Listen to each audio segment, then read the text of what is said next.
Stonehenge, observatorio, templo o algo mucho más extraño. Desvelamos las teorías que pocos conocen sobre su verdadero propósito. Imagina un mundo sin grúas, sin camiones, sin la tecnología que damos por sentada. Ahora imagina mover rocas que pesan lo mismo que varios elefantes adultos, no solo unos metros, sino cientos de kilómetros. Suena imposible, ¿verdad? Pues hace unos 5000 años, en las llanuras de lo que hoy es Inglaterra, un grupo de personas hizo exactamente eso. Levantaron uno de los monumentos más icónicos y misteriosos del planeta, Stonehenge. Un círculo de piedras gigantes que ha desconcertado a historiadores, arqueólogos y soñadores durante siglos. Cómo lo construyeron es solo una parte del enigma. La pregunta más profunda, la que resuena a través del tiempo, es ¿por qué? ¿Qué impulsó a esta gente prehistórica a dedicar generaciones enteras a una tarea tan monumental? ¿Era un simple calendario de piedra para marcar el paso del sol? ¿Un lugar sagrado para rituales olvidados?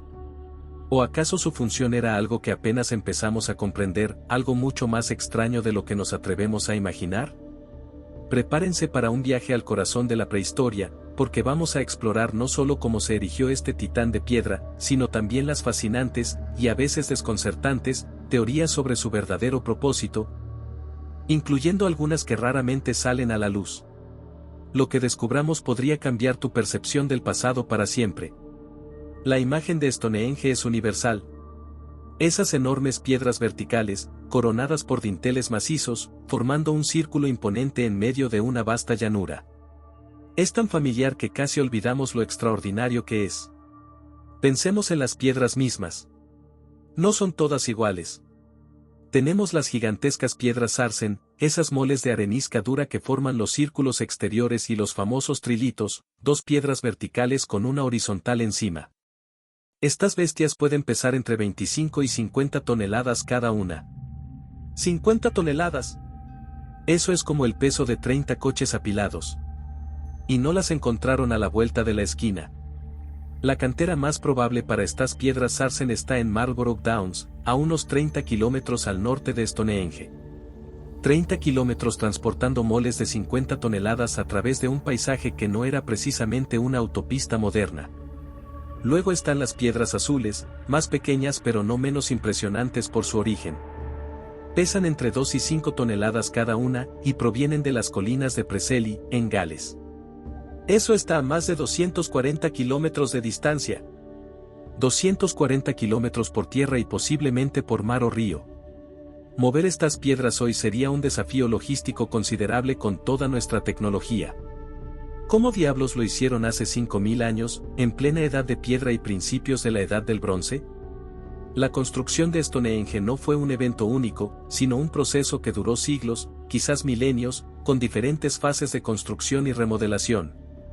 Comenzó alrededor del 3100 a.C., no con piedras gigantes, sino con un gran foso circular y un banco de tierra, conocido como Enge. Dentro de este círculo inicial, se cavaron 56 hoyos, llamados los hoyos de Aubrey, posiblemente para postes de madera o quizás, como sugieren algunos hallazgos, para las primeras piedras azules. Sí, esas piedras galesas parecen haber sido las primeras en llegar al sitio, mucho antes que las enormes sarsens. Imaginen el esfuerzo solo para traer esas piedras de 2 a 5 toneladas desde Gales. La ruta exacta es un tema de debate acalorado. ¿Las arrastraron por tierra usando rodillos de madera y trineos? ¿Las transportaron en balsas por la costa de Gales, cruzando el canal de Bristol y luego subiendo por ríos como el Avon? Cada opción presenta desafíos monumentales. El transporte terrestre implicaría sortear colinas, bosques y pantanos con cargas pesadísimas. El transporte fluvial y marítimo requeriría embarcaciones increíblemente robustas y un conocimiento profundo de las mareas y corrientes, además de tener que moverlas igualmente por tierra en varios tramos. Experimentos modernos han intentado replicar estos métodos. En el año 2000, un grupo intentó mover una piedra de 3 toneladas usando solo tecnología prehistórica. Fue un esfuerzo agotador que demostró la dificultad, pero también la posibilidad, si se contaba con una gran cantidad de mano de obra organizada y persistente. Se estima que mover una sola piedra azul desde Gales hasta Stonehenge podría haber requerido cientos de personas trabajando durante meses, si no años. Y trajeron alrededor de 80. Pero el verdadero espectáculo de ingeniería llegó más tarde, alrededor del 2500 a.C., con la llegada de las imponentes piedras Sarsen. Estas moles de arenisca fueron extraídas, probablemente, usando técnicas ingeniosas. Podrían haber aprovechado fisuras naturales en la roca, ensanchándolas con cuñas de madera que se hinchaban al mojarlas. O quizás encendían fuegos contra la roca y luego la enfriaban bruscamente con agua para fracturarla. Una vez extraído el bloque, comenzaba la tarea de darle forma. Y aquí vemos una precisión asombrosa para la época. Las superficies de las piedras Sarsen que vemos hoy en Stonehenge no son naturales, fueron trabajadas, alisadas golpeándolas pacientemente con mazos de piedra más dura, llamados mauls.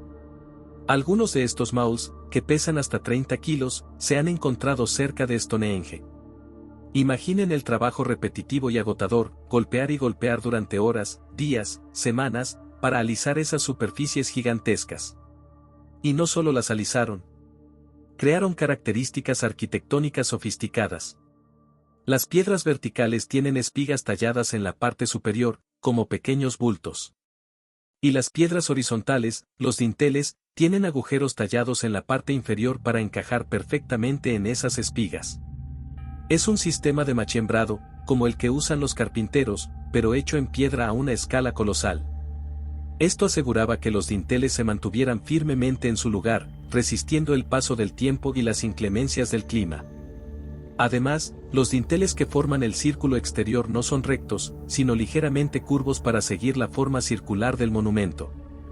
Y sus caras interiores y exteriores también están sutilmente trabajadas para dar una apariencia más suave.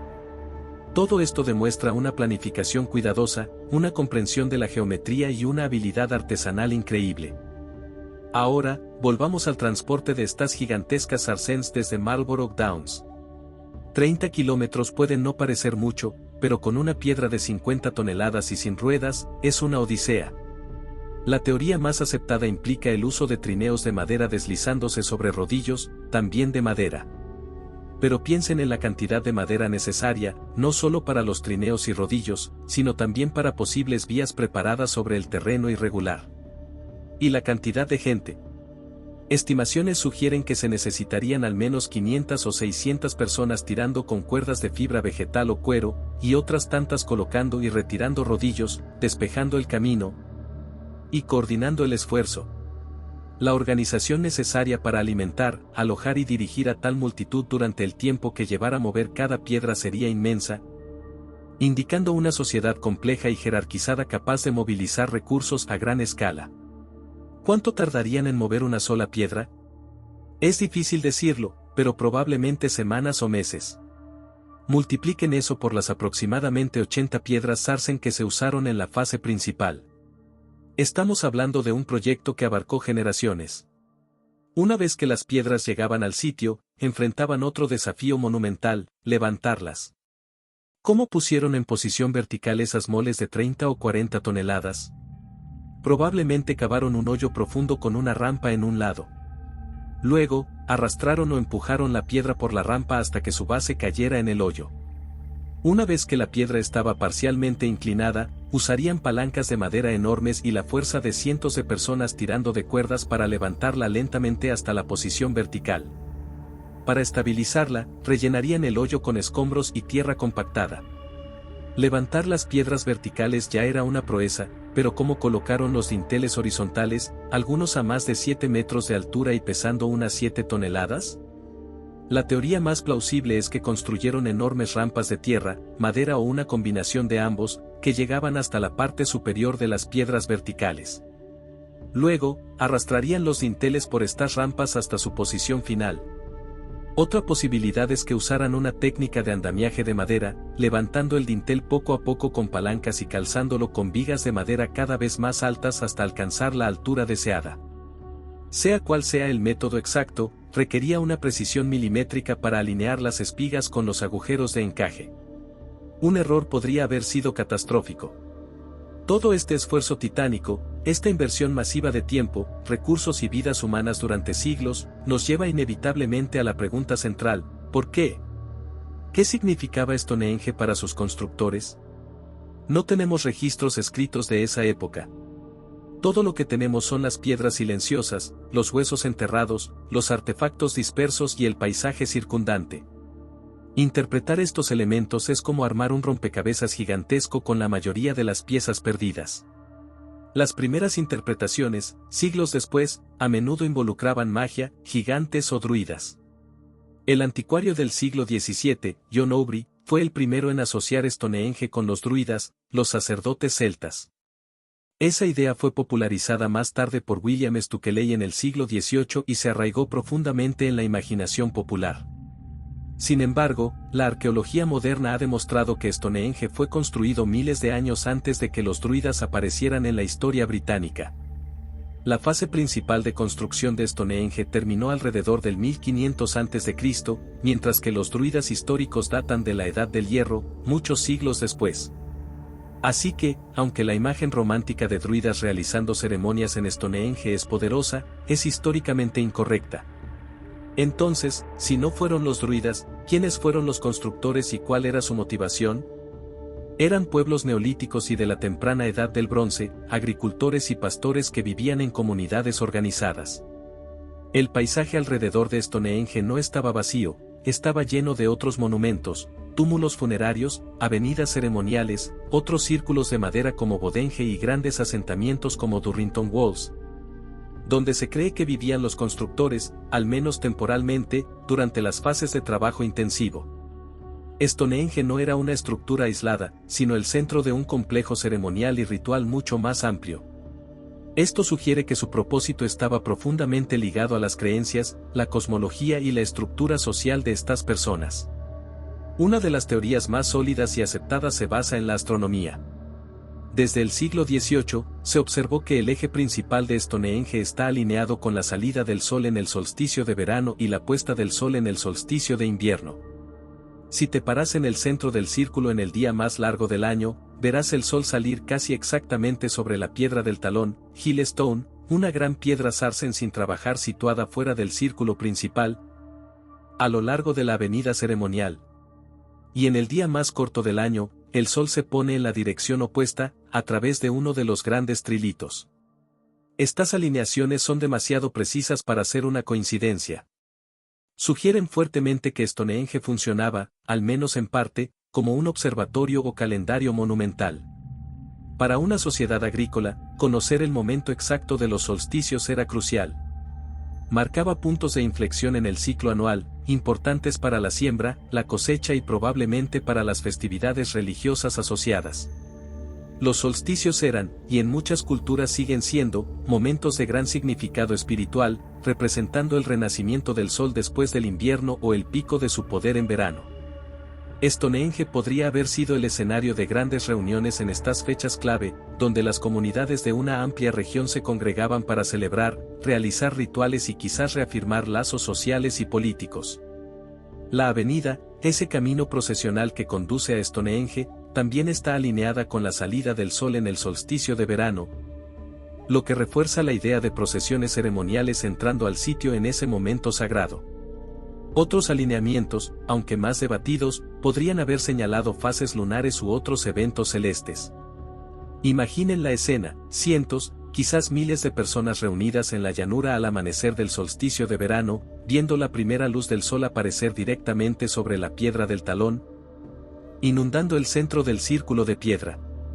Debió ser un espectáculo impresionante y profundamente significativo, conectando a la comunidad con los ritmos del cosmos y el paso del tiempo. Esta función astronómica parece innegable, pero ¿era esa toda la historia? ¿O las piedras guardan secretos aún más profundos? Las pistas encontradas bajo tierra nos cuentan otra parte fascinante de la historia de Stonehenge, una que habla de la vida, la muerte y quizás incluso de la búsqueda de curación. La conexión de Stonehenge con el cielo es poderosa, pero su conexión con la tierra, y con los que yacen bajo ella, es igualmente profunda. Durante las excavaciones realizadas a lo largo de los años, se han encontrado numerosos enterramientos dentro y alrededor del monumento. Los hoyos de Aubrey, esos 56 pozos iniciales, no solo pudieron contener postes o piedras, sino que también sirvieron como tumbas. Se han descubierto restos humanos cremados en muchos de ellos, datando de las primeras fases de Stonehenge, alrededor del 3000 a.C. Análisis de estos restos sugieren que no eran personas comunes.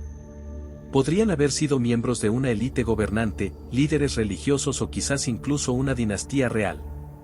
Los enterramientos continuaron durante siglos, concentrándose en el sitio. Esto ha llevado a la teoría de que Stonehenge funcionó como un importante cementerio, un lugar de descanso final para personas de alto estatus. Algunos arqueólogos, como Mike Parker Pearson, han propuesto una idea fascinante que conecta Stonehenge con el cercano complejo de Durrington Walls. Durrington Walls era un enorme asentamiento con círculos de madera, contemporáneo a la fase principal de construcción de Stonehenge. Parker Pearson sugiere que Durrington Walls era el dominio de los vivos, asociado con la madera, material temporal, y las fiestas, mientras que Stonehenge era el dominio de los ancestros, asociado con la piedra, material eterno, y los muertos. La avenida que conecta Stonehenge con el río Avon podría haber sido una ruta ceremonial utilizada para transportar a los muertos desde el mundo de los vivos hasta su lugar de descanso final entre las piedras eternas, quizás coincidiendo con los solsticios. Esta idea de Stonehenge como un lugar para los muertos, un monumento a los ancestros, añade una capa de significado muy potente. No era solo un reloj cósmico, sino también un puente entre el mundo de los vivos y el más allá, un lugar donde la comunidad se conectaba con sus antepasados y quizás buscaba su protección o guía. La inmensa escala del monumento podría entenderse entonces como un tributo a estos ancestros importantes, una forma de asegurar su memoria y su poder en el paisaje. Los restos encontrados no solo nos hablan de quienes eran enterrados allí, sino también de sus vidas. Algunos esqueletos muestran signos de enfermedades o lesiones graves. Un hombre enterrado cerca tenía una punta de flecha alojada en la columna vertebral. Otro, conocido como el arquero de Amesbury, enterrado a pocos kilómetros pero contemporáneo a la última fase, sufría una grave infección en la rodilla. Curiosamente, análisis químicos de los dientes de algunas de estas personas indican que no eran locales, habían viajado grandes distancias, algunos incluso desde regiones alpinas de Europa. Esto ha alimentado otra teoría intrigante: ¿era Stonehenge un centro de curación? La idea fue propuesta por el profesor Timothy Darvich, quien se centró en el origen de las piedras azules. Argumenta que las colinas de Preseli en Gales, de donde provienen, eran consideradas en la antigüedad como un lugar con propiedades curativas especiales. Muchas fuentes de agua en esa zona tienen fama de sanadoras en el folclore local. Darvich sugiere que las piedras azules fueron transportadas con un esfuerzo tan enorme precisamente porque se creía que poseían poderes curativos. La gente habría viajado a Stonehenge desde lugares lejanos, buscando alivio para sus dolencias, esperando que la magia de las piedras azules, quizás activada en momentos específicos del ciclo solar o lunar, pudiera sanarlos. La presencia de restos humanos con signos de enfermedad o lesiones graves apoyaría esta idea. No serían solo ancestros importantes, sino también peregrinos enfermos buscando una cura milagrosa en este centro ceremonial. Esta teoría no excluye la función astronómica o funeraria, de hecho, las complementa. Un lugar que marcaba los ciclos cósmicos y honraba a los ancestros bien podría haber sido también el foco de rituales de sanación. Imaginen las ceremonias, quizás coincidiendo con los solsticios, donde los enfermos se reunían con la esperanza de ser curados por el poder combinado del sol, las piedras y los espíritus ancestrales. Es una visión conmovedora que añade una dimensión muy humana al misterio de Stonehenge. Pero, ¿y si hay más? ¿Y si las funciones de observatorio, cementerio y centro de curación son solo las interpretaciones más evidentes de algo aún más complejo? Aquí es donde entramos en el territorio de las teorías menos conocidas, las que el título prometía desvelar. Una idea fascinante explora la acústica del lugar. Algunos investigadores han sugerido que la disposición precisa de las piedras en Stonehenge podría haber sido diseñada para crear efectos sonoros particulares. Experimentos con modelos a escala y simulaciones por ordenador han indicado que el círculo de piedras podría haber amplificado ciertos sonidos, creado ecos específicos o incluso afectado la percepción del sonido de maneras inusuales. ¿Podrían los rituales en Stonehenge haber incluido cánticos, música de tambores o flautas? ¿Se han encontrado instrumentos de hueso en sitios cercanos, cuyos sonidos eran manipulados y realzados por la arquitectura de piedra? La acústica puede tener efectos psicológicos profundos, induciendo estados alterados de conciencia o una sensación de asombro y conexión espiritual.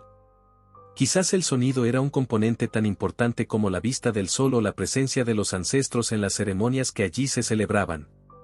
Imaginen el impacto de cánticos resonando y rebotando entre las enormes piedras bajo un cielo estrellado o al amanecer del solsticio. La experiencia debió ser increíblemente poderosa e inmersiva.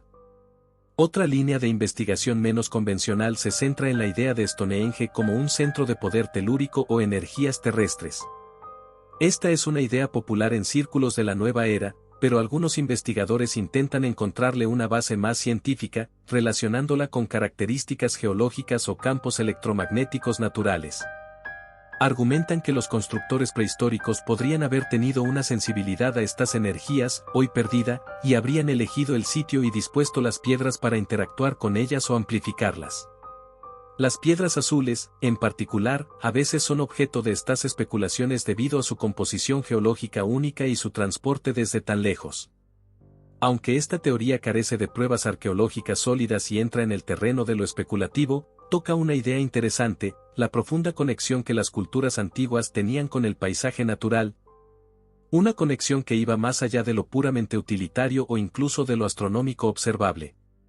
Veían el mundo de una manera diferente, llena de fuerzas y significados que hoy apenas podemos intuir. ¿Podría Stonehenge haber sido un intento de armonizar o canalizar esas fuerzas percibidas en la tierra y el cielo? Y luego está la pregunta sobre la unificación. ¿Por qué construir algo tan masivo y centralizado? Una teoría social sugiere que el proyecto de Stonehenge fue, en sí mismo, un acto de unificación. En una época en que diferentes tribus o grupos podrían haber estado compitiendo por recursos o territorio, embarcarse en un proyecto común de esta magnitud habría requerido una cooperación sin precedentes. Trabajar juntos durante generaciones para extraer, transportar y erigir las piedras podría haber servido para forjar una identidad común, resolver disputas y crear una cohesión social a gran escala. Stonehenge se convertiría así en un símbolo de esta unidad, un lugar donde todos los grupos se sentían representados y conectados. Las grandes fiestas y ceremonias celebradas allí, evidenciadas por los hallazgos en Durrington Walls, enormes cantidades de huesos de animales, consumidos en festines, reforzarían estos lazos. En este sentido, el propósito de Stonehenge no sería solo astronómico o funerario, sino también profundamente político y social, la creación de una comunidad más amplia, unida por un logro monumental y un centro sagrado compartido. El esfuerzo colectivo sería tan importante como el resultado final. Finalmente, no podemos ignorar por completo las ideas que bordean lo verdaderamente extraño. Aunque descartamos a los druidas históricos y la evidencia de intervención extraterrestre es inexistente, el misterio persistente de Stonehenge sigue invitando a la especulación. ¿Podrían haber poseído los constructores conocimientos de ingeniería o física que hemos perdido? ¿Eran las alineaciones solo con el Sol y la Luna, o con estrellas o constelaciones específicas cuyo significado hemos olvidado? ¿Representan las diferentes fases de construcción cambios profundos en las creencias o en la estructura de poder de esa sociedad? Hay tantas preguntas sin respuesta. Por ejemplo, ¿por qué el esfuerzo descomunal de traer las piedras azules desde Gales en la primera fase, para luego ser eclipsadas por las sarséns locales? ¿Tenían un significado o poder especial que justificara ese viaje épico? ¿Y por qué algunas piedras fueron trabajadas con tanta precisión mientras otras, como la piedra del talón, se dejaron en bruto? Cada detalle parece contener una pista, pero el código completo sigue sin descifrarse. Lo que sí sabemos es que Stonehenge no fue obra de una sola mente genial, ni de un puñado de magos. Fue el resultado del esfuerzo colectivo y sostenido de miles de personas durante incontables generaciones. Personas con creencias profundas, una conexión íntima con el cosmos y el paisaje, y una capacidad asombrosa para la organización y la ingeniería, usando solo herramientas de piedra, madera, hueso y cuerda. Construyeron un monumento que alineaba la tierra con el cielo, honraba a sus muertos, quizás buscaba curación, y casi con seguridad celebraba los ciclos de la vida y el tiempo. Fue un lugar de reunión, de ceremonia, un símbolo de su visión del mundo y de su lugar en él. La verdadera resolución del misterio de Stonehenge quizás no esté en encontrar una única respuesta, una sola etiqueta, observatorio, templo, cementerio, sino en comprender que probablemente fue todo eso y más. Fue un lugar polifacético, cuyo significado seguramente cambió a lo largo de los siglos que estuvo en uso activo. representa la complejidad del espíritu humano en la prehistoria, nuestra necesidad innata de encontrar orden en el universo, de conectar con algo más grande que nosotros mismos, de dejar una marca duradera en el mundo. Y en eso, los constructores de Stonehenge tuvieron un éxito rotundo. 5000 años después, sus piedras silenciosas siguen en pie, desafiándonos, inspirándonos y recordándonos la profundidad insondable del pasado humano. El enigma persiste, pero la maravilla que evoca es, quizás, su propósito más perdurable. Sigue siendo un lugar que nos obliga a mirar hacia atrás, hacia arriba, y a preguntarnos por las capacidades y los sueños de aquellos que nos precedieron. Un espejo de piedra que refleja nuestras propias preguntas sobre el cosmos, la vida, la muerte y nuestro propio lugar en la gran historia del tiempo. Y ahí lo tienen, un viaje al corazón de uno de los mayores misterios de la humanidad, Stonehenge. Tantas preguntas, tantas teorías fascinantes, y aún tanto por descubrir. Si este viaje al pasado te ha parecido interesante y te ha gustado explorar los secretos de Stonehenge, te agradecería muchísimo que le dieras me gusta a este video. Y si no quieres perderte más exploraciones de enigmas históricos, misterios arqueológicos y las maravillas de nuestro pasado, asegúrate de suscribirte al canal. Tu apoyo nos ayuda a seguir creando contenido como este. Gracias por acompañarnos y hasta la próxima aventura.